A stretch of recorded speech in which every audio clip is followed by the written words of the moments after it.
gimana sih caranya kita ini mendidik diri kalau menurut saya gitu. Sampai pada akhirnya kita ini ketika mau menyekolahkan anak ada kolaborasi, saya bilang kolaborasi antara orang tua, siswa itu sendiri dan juga guru.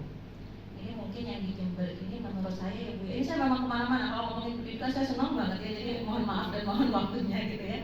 Jadi pendidikan di Jember saya melihat dan juga membandingkan seperti itu. Terlebih tadi yang Bunda sampaikan, sekolah di Jember ini khususnya TK ya yang formal seperti itu banyak ya, betul ya banyak. Kemudian guru yang PNS-nya juga masih sedikit, betul.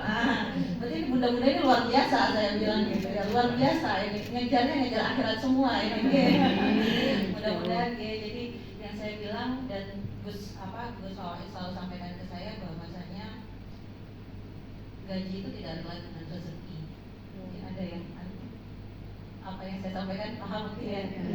Gaji itu tidak relate dengan rezeki katanya. Rezeki itu tidak melulu soal uang gitu. Dengan misalkan bunda-bunda yang belum terdaftar jadi PNS, misalkan jadi ASN, rezeki itu akan datang dari manapun. Karena saya sama Gus selalu berkeyakinan ketika kita menanam suatu kebaikan, insya Allah kebaikan itu yang akan kembali kepada kita. Kembali soal pendidikan, tadi sekolahnya banyak gitu kan, kemudian gurunya juga banyak. Tapi kenapa ya gitu? Ini ada kenapa ya tingkat pendidikan di Jember ini masih rendah gitu? Pertanyaan besarnya saya itu seperti itu. Sampai saya tuh pengen bikin kajian gitu. Kenapa kata saya begitu? Apanya yang keliru? Padahal kalau misalkan kita bilang TK sudah ada standarisasi berupa akreditasi, betul ya? Ada akreditasi gitu kan, kenapa gitu. Itu pertanyaan besar saya yang memang saya ingin mungkin nanti next kesempatan ketemu bunda-bunda dan bapak juga gitu kan, kita apakah caranya, apakah metodenya gitu kan. Karena saya ini saya punya putri 1, putranya 3. Dari umur 1 bulan anak saya konsulkan ke dokter anak tumbuh kembang. Kenapa Neng? Kenapa Bu Gita? Ada masalah? Gak ada masalah. Gak ada masalah, itu atas rekomendasi dari dokter objin saya waktu itu. Mbak, kalau nggak ada rezeki bisa deh putranya dibawa ke dokter anak tumbuh kembang. Kenapa Pak? Biar tumbuh kembang anakmu optimal. Nah gitu ya. Jadi tujuan dari anak itu adalah bagaimana mengoptimalkan tumbuh kembangnya. Lewat apa? Ya lewat pendidikan itu tadi gitu. Jadi poinnya tuh di situ. Bertumbuh itu apa? Ada yang tahu itu? Tumbuh itu apa? Bertumbuh indikatornya ada 3. Kita bisa lihat dari berat badan, tinggi badan, dan juga lihat.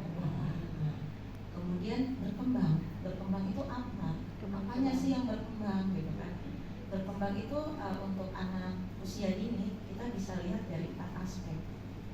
Motorik kasar, motorik halus, bicara bahasa, dan personal skill-nya gitu kan. Nah, itu yang mungkin kadang saya nggak tahu apakah itu sudah dimiliki. Maksudnya kan guru-guru tuh harus punya Bunda, apa sih namanya tuh, skill seperti itu, kompetensi seperti itu, betul gitu. Makanya ketika saya ingin nanti ke depannya ketika pelatihan yang sudah yang sebelumnya pelatihannya seperti apa gitu saya gitu. Karena saya pengennya jujur tepat sasaran. Jadi ketika bunda-bunda sekalian punya wawasan yang yang luar biasa, kita akan melahirkan generasi-generasi yang luar biasa juga gitu.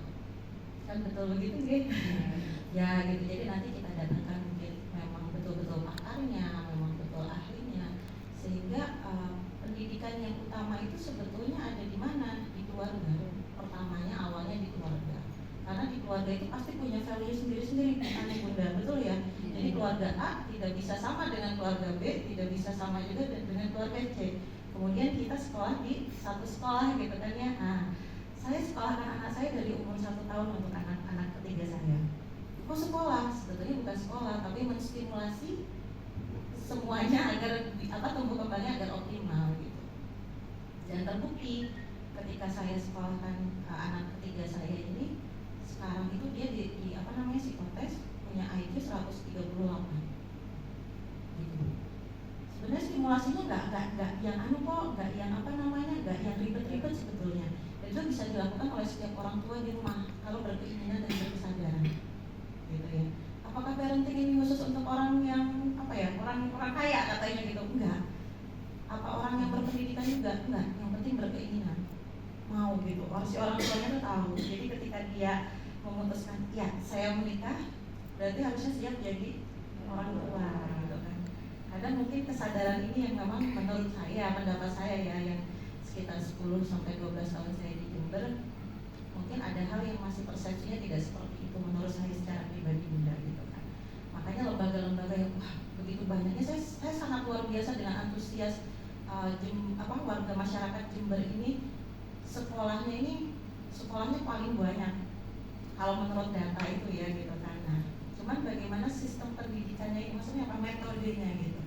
Anak saya memang di sekolahnya di Surabaya tidak dipaksa untuk bisa baca dan tulis betul gitu.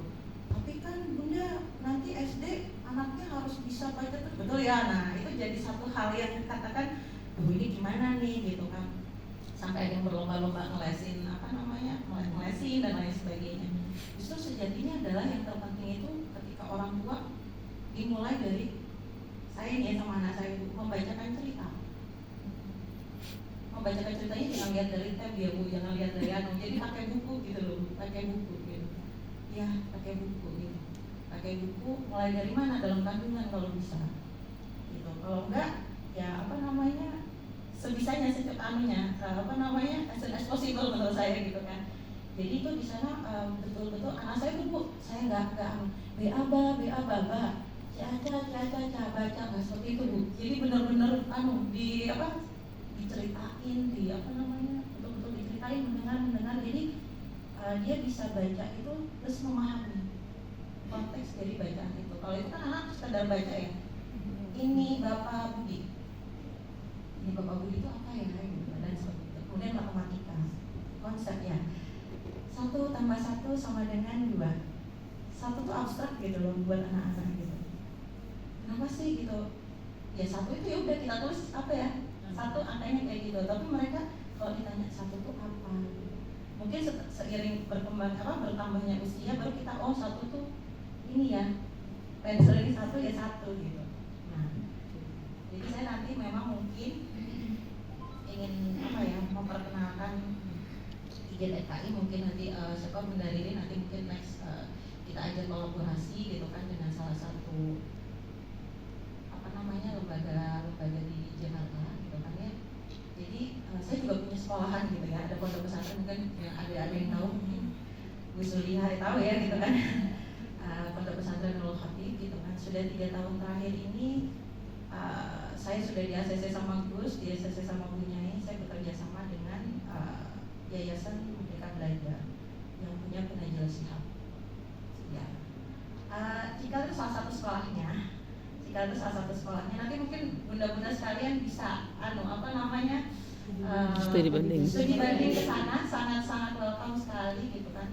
Ya Bunda, ya kalau ke sana bayarnya mahal, ini dan gitu ya. Maksudnya bayar secara sekolahnya, semua akan selesai dengan materi, maksudnya uang kita bisa. Nah, pondok kami itu luar biasa, sekolah kami ini Bunda, bayarnya juga bukan ya bisa dibilang gratis, tapi saya ingin mengedukasi orang tua bahwasanya tidak ada pendidikan yang gratis, tapi terjangkau. Ya saya bilang terjangkau. Kalau bilang gratis ini mindsetnya itu nanti terus meminta gitu ya.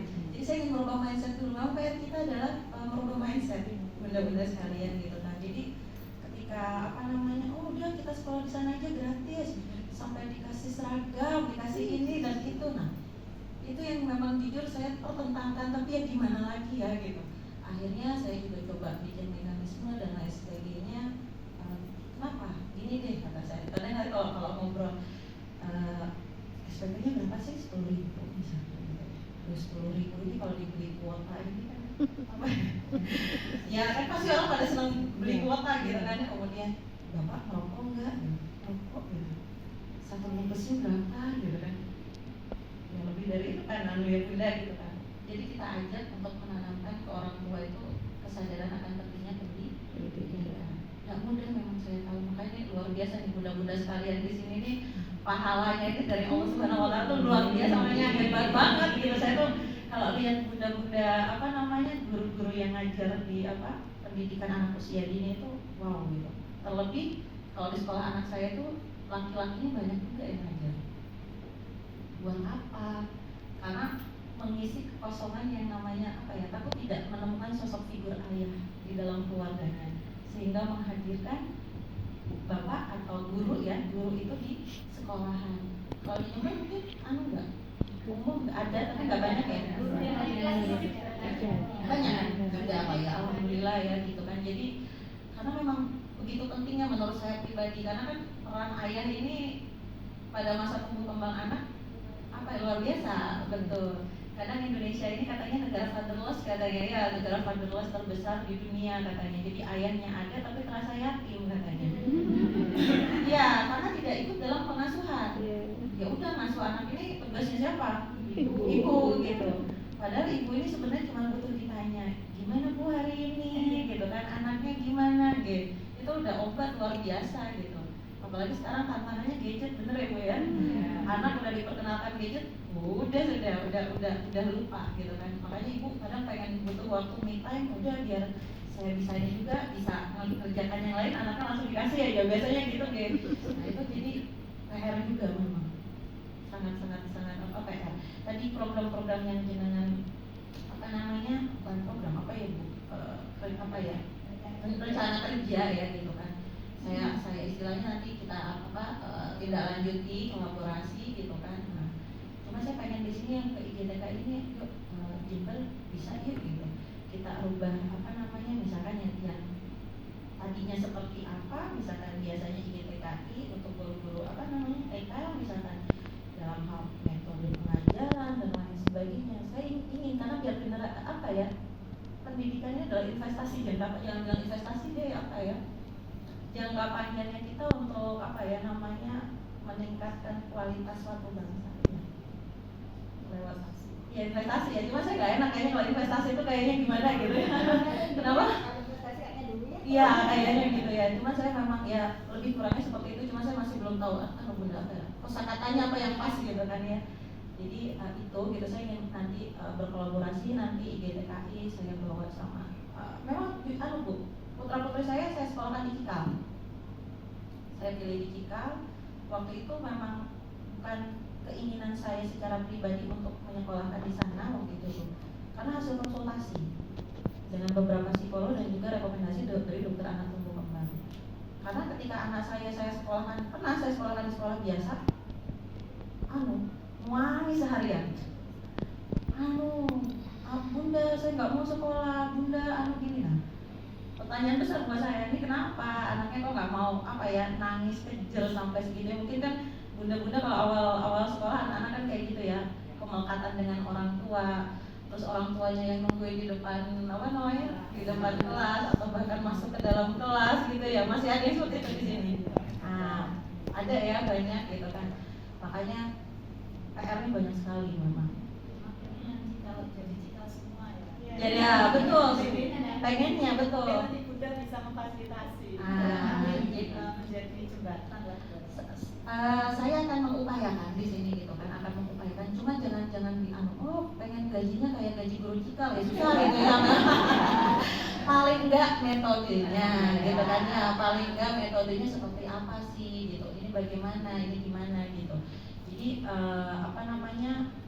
insya Allah memang saya pribadi memang sering berkomunikasi dengan Bu Najila. Kemudian Jember ini masih ditindaklanjuti ya Bunda ya gitu kan. Jadi Jember ini akan menjadi 3 kabupaten terpilih seluruh Indonesia yang menjadi pilot projectnya kampus Komitin Merdeka Belajar. Di antara kabupaten-kabupaten yang akan banyak gitu ya. Jadi alhamdulillah terpilih yang pertama itu Sidrap, Melawi, kalau nggak salah yang satunya lagi Jember. Siap-siap berburu petanya ya. Jadi semuanya saya menyasarnya semuanya gitu kan, menyasarnya semuanya. Ya kan memang kalau belajar itu kalau aku belajar itu sepanjang hayat. Setuju nggak dengannya? Ya. Saya kalau melihat yang penting antusias gitu. Ketika antusias kita samakan frekuensi enak gitu. Jadi ketika misalkan waktunya samakan frekuensi, kita lagi dengerin radio saya lagi dengerin Rosalina nih, panjenengan Kiss FM gitu kan nggak sama. Iya, gitu. Jadi kita harus samakan dulu frekuensinya, sepakat nggak dengan metode seperti ini. Jadi kita ada begini, kemudian kita datangkan ahlinya. Nah nanti bunda-bunda sekalian bisa dipraktikkan, praktek bayi itu dipraktikkan di sekolahnya masing-masing gitu. Jadi biar tepat sasaran. Oh caranya begini ya, oh ini begini. Jadi nanti mungkin ada konselor. Kalau di saya NCH ini, saya bilang NCH ya, Bu, saya cerita tentang sekolah saya sendiri. Memang jauh dari kata sempurna, tapi mengupayakan gitu ya, mengupayakan untuk bagaimana pendidikan anak usia dini ini, anak itu merasa nyaman di sekolah, happy gitu kan. Anak saya kalau udah libur, Bu ya, nangis. Aku pengen sekolah. Biasanya gimana kalau libur itu bunda? Senang ya, libur panjang misalkan gitu. Anak saya tuh gimana gitu. Malah saya, nak izin ya, bunda ada perlu. Bunda nggak boleh kayak gitu. Kita nggak boleh kata missnya kalau lagi holiday ya holiday. Kalau lagi kayak gini, aku nanti ada tugas, nanti nggak boleh kalau kayak gitu, bayangin. Menanamkan anak, maksudnya sampai ada perasaan kayak gitu tuh bondingnya seperti apa gitu kan? Sehari-harinya harus seperti apa gitu. Memang butuh hati yang luar biasa gitu. Makanya saya bilang bunda-bunda ini luar biasa ngurusin anak-anak lagi lucu-lucunya, lagi tumbuh kembangnya lagi luar biasa. Cuma bagaimana? Kalau di saya tuh gak ada istilah nakal, ya. Karena ucapan seorang guru ibu itu saya selalu sampaikan gak ada anak nakal itu kalau di sekolah saya, di sekolah kami gitu kan ya. Yang ada adalah anak yang butuh perhatian lebih. gitu ya. Jadi biar kenapa ketika kita memberikan hal yang positif akan jatuhnya nantinya akan positif, dan saya akan percaya itu. Saya sangat percaya sekali gitu. Pun begitu ketika kita kesal sebenarnya lihat ini anak kenapa ya numpahin doang. Jadi ini saya cerita bunda, anak saya yang anak saya nomor 3 yang katakan punya IQ 138 tadi, saya sudah diwanti-wanti seperti ini. Ini anak ini akan mengobok-obok perasaanmu. Kenapa? Ya, karena ini anak tengah-tengah, dia akan mencari perhatian, katanya seperti itu. Itu ada ilmunya gitu. Itu ada sangat-sangat ada ilmunya. Jadi panjenengan ketika misalkan nanti masuk nerima siswa itu paling enggak kan, kalau psikotes orang tua di Jember mana yang mau psikotes kan kayaknya nggak peduli ya ya bunda ya gitu. Paling enggak punya kompetensi untuk mewawancarai gitu kan. Oh ini anak tengah ya kan, oh ini anak ini kesehariannya gimana di rumah. Jadi itu yang saya katakan pentingnya kolaborasi antara orang tua, guru dan siswa itu sendiri gitu. Jadi itu pasti ketemu dan pasti enak. Itu yang dilakukan oleh sekolah kami di NCH. Jadi kami ada namanya three-way conference gitu. Jadi rapotannya itu kita ngobrol sama orang tua gitu. Kami mengadaptasi dari kita gitu kan. Jadi conference gitu. Ya ibu, ini anak ibu di di sekolah seperti ini. Sekarang goalsnya yang udah anak ini yang anak ini capai adalah ini gitu. Ibu harapannya gimana gitu, pengennya seperti apa gitu. Karena sejatinya pendidikan ini tidak hanya tentang baca dan menulis gitu, tidak hanya tentang berhitung, tapi yang lebih penting adalah sikap gitu kan. Ya itu yang sangat mahal sepertinya gitu.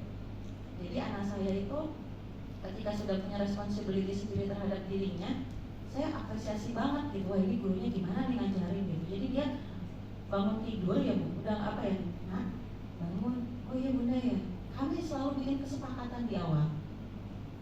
Mungkin di rumah atau di sekolah seperti itu sama anak dirinya.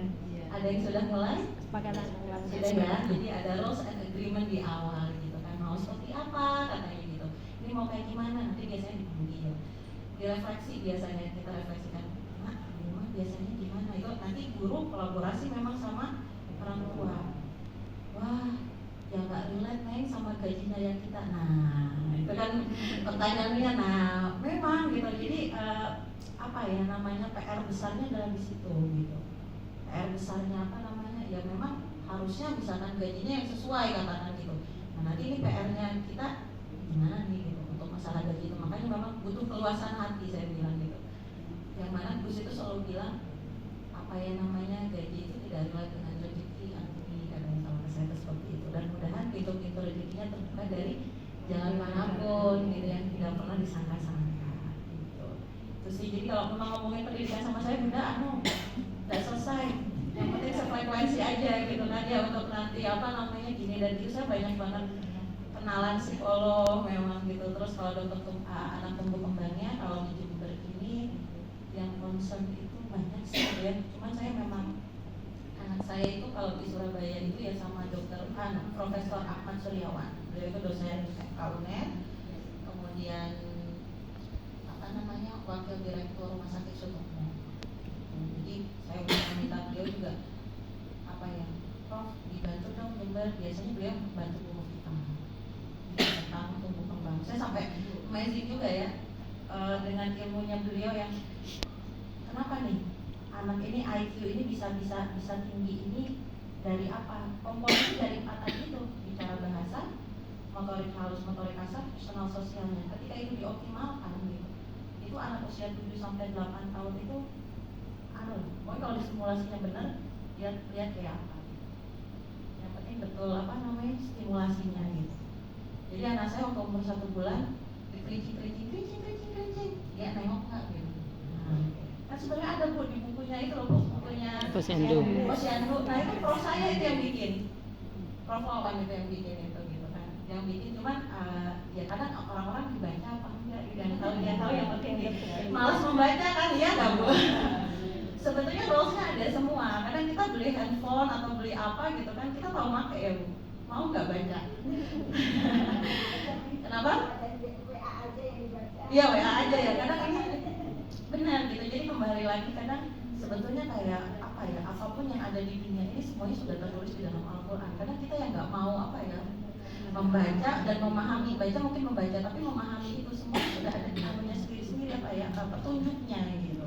Pokoknya beli handphone, beli apa, tahu pakai, beli setrikaan misalkan gitu kan, ya udah tahu nyolokin apa namanya pakai gitu kan, seperti itu gitu. Jadi kebiasaan untuk memang membacanya, literasinya untuk masyarakat Indonesia masih kurang gitu, betul gitu kan. Saya juga PR memang ingin bikin, maksudnya tiap sekolah itu paling nggak punya apa, perpustakaan gitu dengan buku-buku bacaan yang apa sih macam-macam seperti itu gitu kan, gak hanya buku teks yang katakan seperti LKS dan tapi lebih buku tentang cerita gitu loh. Apa ya namanya, sebetulnya banyak cara, cuma yang mudah-mudahan nanti apa ya, karena 2025 ini anggaran masih belum bukan punya apa Gesawahid gitu kan, masih anggaran yang lama gitu kan, jadi pos-posnya masih belum bisa apa ya disesuaikan dengan keinginan apa namanya ya Gesawahid secara pribadi seperti itu gitu. Yang penting apa yang kemarin itu dalam pendidikan itu kan Gesawahid itu ada 30 program untuk pendidikan yang bisa sekarang direalisasikan seperti apa, murid libur, guru libur gitu kan, kemudian apalagi ya saya lupa itu kalau untuk pendidikan itu beasiswa, betul, yang masih bisa dan ada pos anggarannya langsung gitu kan. Tapi untuk hal-hal yang katakan sifatnya ini ya apa-apa yang memang belum ada anggarannya, sabar katanya gitu, sabar nunggu dulu gitu kan. Oke, mudah-mudahan nanti tahun 2026 gitu Bapak Ibu sekalian. Saya juga ini, Bapak ini mengajar Pak atau mengajar? Luar biasa. Mulai tahun 94. Di mana Pak? Dulu di TKA Bangmangli, Sekarang? di TKA Kausa, sekarang di TKA. Pasti favoritnya murid-muridnya ya. Ya, karena anak saya juga punya guru itu dari mulai apa namanya TK 0 kecil, PAUD kalau di Cikal itu namanya kelas adik. Jadi di Cikal ini mulai dari kelas adik-adik umur 1 sampai 2 tahun, kemudian kakak-kakak 2 sampai 3 kalau nggak salah itu.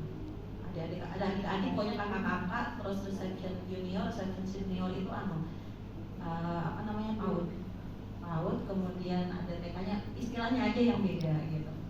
Cuman memang ya kalau mungkin ada yang pernah ke Cikal? Pernah dapat informasi, mendengar informasinya ya. Kepinginnya ke sana. Pengennya ke sana ya, nanti bisa direncanakan, mereka juga welcome juga. juga gitu kan. Kalau guru-guru di sekolah saya sudah beberapa kali ke sana soalnya gitu kan. Jadi tahu seperti ini. Cuma jangan bandingkan, memang ya enak kalau di sana.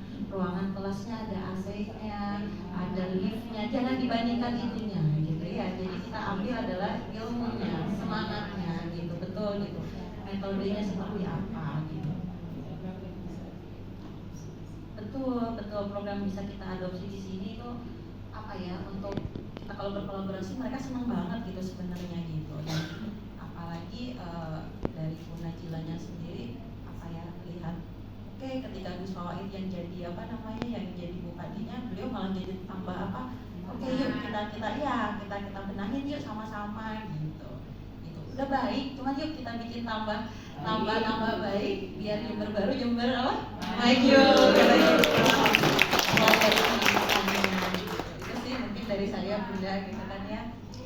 Cinta.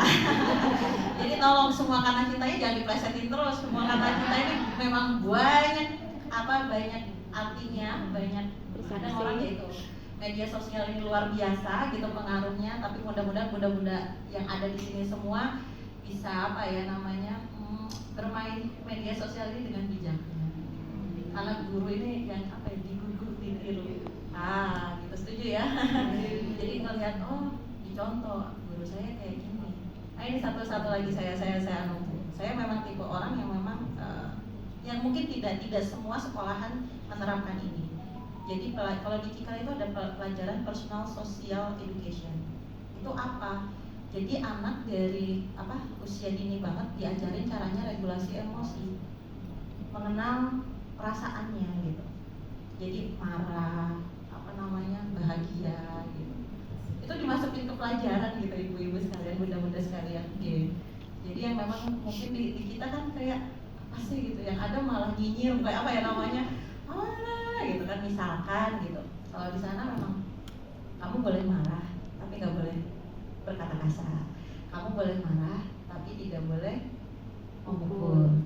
Kamu boleh marah, tapi misal tidak boleh banting pintu, seperti itu gitu. Jadi diperkenalkan hal-hal seperti itu, mungkin nanti yang ya bisa kita adaptasi juga gitu kan, hal-hal seperti itu. Karena kalau nggak di sekolah, di rumah mungkin orang tuanya juga ya kalau yang care, kalau yang enggak kan gitu. Itu loh. Betul. Karena memang praktik baiknya luar biasa. Itu kan dibawa sampai besar loh, bunda-bunda sekalian gitu.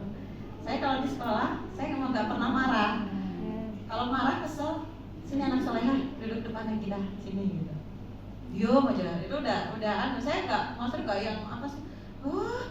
Kakek tak gena tante sama ini udah nggak ada. Kalau di kampus saya mencoba untuk menjaga mulut saya juga gitu. Jadi kalaupun marah, saya bilang kita lagi marah.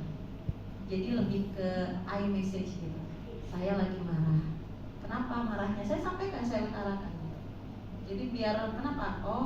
Guru saya aja kayak gini, ya malu. Ya mungkin ada perasaan seperti itu gitu. Dimulai dari pimpinannya, dimulai dari saya sendiri seperti itu gitu. Mudah-mudahan saya bisa menularkan hal-hal yang positif. Saya juga tidak sempurna, banyak kekurangannya gitu ya. Mohon dimaafkan. Mudah-mudahan pertemuan nanti kita bisa lebih mengkaji lebih dalam, terutama soal pendidikan anak usia dini gitu ya, Bunda, gitu kan. Bertemu lagi di lain kesempatan. Puasa-puasa ini ada yang katakan, ya sudah mau telasan katanya. Saya orang Bandung saya orang Bandung, izin, saya orang Bandung. Jadi mohon maaf kalau Jawa atau Madura saya kurang kurang fasih gitu ya. Kita berbahasa Indonesia saja tidak masalah gitu kan. Mudah-mudahan di lain kesempatan kita bisa ngobrol lebih banyak lagi, mengupas pendidikan anak usia dini di Jember. Mungkin itu dari saya, Bunda. Itu ya gitu kan. Gak usah ada pertanyaan-pertanyaan lah ya gitu kan kita. Ada sedikit ya, boleh, monggo kalau gitu. Oke kalau gitu. Terima kasih kehadirannya buat bunda-bunda, bapak yang seorang ini gitu. Ya Allah, gitu kan luar biasa bapak saya, makanya wow, mudah-mudahan ada bapak-bapak yang lainnya gitu kan yang memang tertarik dengan dengan pendidikan anak usia dini yang memang sebetulnya ya base-nya, fondasinya kalau menurut saya gitu. Cuman kadang kan nggak dilirik ya Pak ya, kadang gitu apa gitu tuh apa gitu, gimana Pak? karena rendah penghasilannya gitu kan. Nah ini yang memang harus dikaji seperti apa, gimana gitu. Ya mudah-mudahan Jember nanti kualitas pendidikannya lebih baik, kemudian tingkat pendapatan per kapitanya juga naik. Ya dibenahinya apa memang ya dari pendidikannya dulu kalau menurut saya. Mudah-mudahan ada nanti anggaran pendidikan dari pemerintah pusat juga tinggi gitu ya. Bunda Bapak sekalian, mungkin itu dari saya. Mohon maaf apabila ada kekurangan. Billahi taufiq wal hidayah. Wassalamualaikum warahmatullahi wabarakatuh. Waalaikumsalam.